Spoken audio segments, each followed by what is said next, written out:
within those 3 albums, you got Forever My Lady, they did 3 times platinum. Diary of a Mad Band, that was double platinum. And then y'all third album, which was the show, the after party in the hotel, that even went 2 times platinum, right?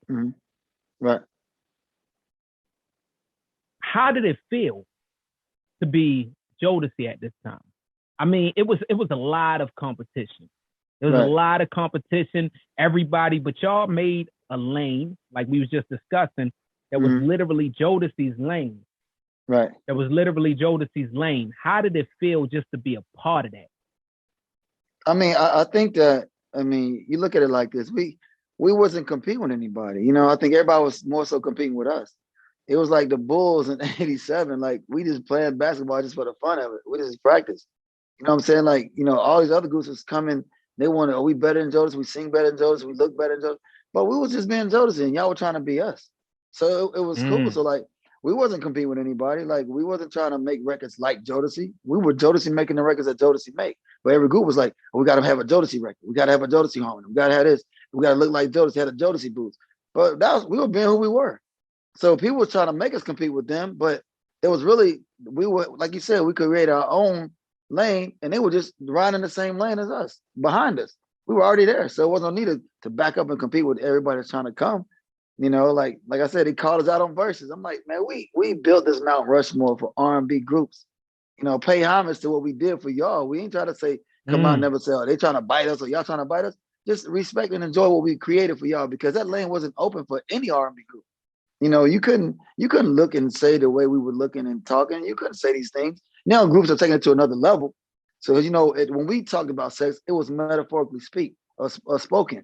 Now we're just straight up fucking and this and that. You know, but back then we made it really cool to talk about, you know, sex without being so vulgar, whatever. And I'm not knocking anybody's style, what they're doing. Like I said, they took it to the next level, to whatever the generation is accepting now. But back then we opened up the door for everybody.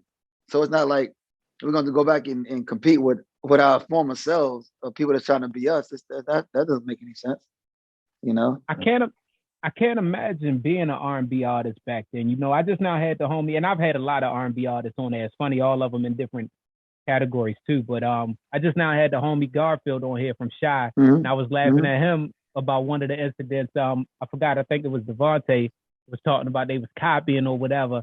And I'm literally, I was like, I don't know how the fuck they got copying out of y'all style, because y'all was like college kids and shit like that. Like, it was completely different music to me. But I was like, I know exactly. Any of you talk was in Vibe magazine. I know. Yeah, that shit had me laughing, because I'm like, I never knew that it was a problem, any type of situation as far as that. But of course, it's competition. That's just what you do. But it's funny because y'all music, out of those 3 albums, and like you said, y'all built a Jodeci lane, or like you said, people had to make a Jodeci song. But what the fuck was a Jodeci song? Y'all literally was so many places. It just, y'all personalities is what made it what it was.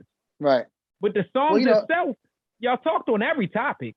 Right. Well, I mean, I think people try to figure out the formula that made us successful, because, like, you know, like, yeah, and I've met many talented vocalists. So it wasn't about the vocals. I met people that could sing circles around Jodeci. I mean, you know, it was about everything that came together, and it's hard to beat someone. There's a certain chemistry and a formula to it. You can't beat it. Like, sometimes, you know, you got, like, that's like you take a pair of Nikes. They're not the most put together shoe, but they're the biggest shoe in the world that people love. And now you got all these other sneaker companies that put all these things into the sneakers, but they can never beat Nike, that brand. You know, you got a couple other ones that come close, but it's just not that.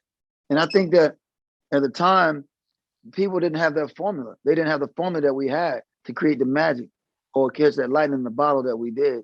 And people kept trying to figure out the formula and mix and match and do this and do this, add a little bit of Boys and Men to Jodeci, let's sprinkle the rock and roll with the this. And it wasn't that. It wasn't that. And people were trying to make it. And we just happened to capture that magic because we figured out the formula what worked for us. And, you know, I think that's a lot of mistakes that I see groups trying to make. They try to, okay, well, let's mix this with that, mix that with that, and then we're gonna get a Jodeci. But that's not how it came about for us. You know, so Got you.